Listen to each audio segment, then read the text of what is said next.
شروع اللہ رب العزت کے بابرکت نام سے جو بڑا مہربان نہایت رحم کرنے والا ہے۔ تہجد کے خاموش سجدوں اور زار زار بہتے ہوئے آنسوؤں کو وہ اللہ کبھی ضائع نہیں کرتا۔ اے میرے اللہ، میں تیرا ہی محتاج ہوں، تجھ ہی سے مانگتا ہوں، کیونکہ مجھے یقین ہے کہ تو ہی میری حاجت روائی کرے گا۔ نصیب کی لکیروں کو بدل دیتی ہیں تہجد کی دعائیں، اور تہجد سے تمہارا یہ تعارف بے وجہ تو نہیں ہو رہا، آخر کچھ تو ہے جو ممکن ہونا ہے۔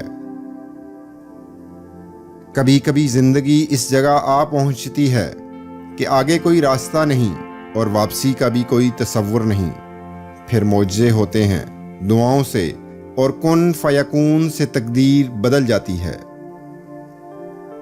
اللہ کے معاملے میں اتنا مت سوچا کرو، بس آنکھیں بند کر کے یقین کر لیا کرو، کیونکہ یہ معجزوں کا راستہ ہے۔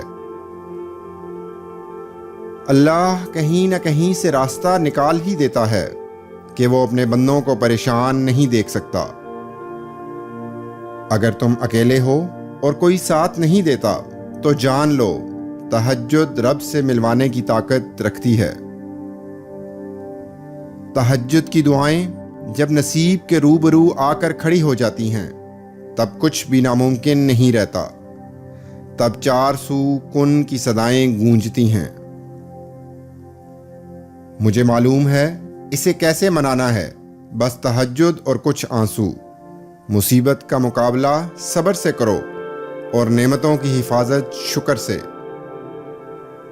تم اجالوں کے خالق کو تہجد کی تاریکیوں میں مناؤ، پھر دیکھنا وہ تمہیں بھی معجزوں کی صبح عطا کر کے راضی کر دے گا۔ آئیے مل کر عہد کریں کہ کل سے ہی اپنی صبح کا آغاز تہجد سے کریں گے۔ اللہ رب العزت ہمیں صحیح معنوں میں تہجد کی برکتیں سمیٹنے کی توفیق عطا فرمائے۔ آمین یا رب العالمین۔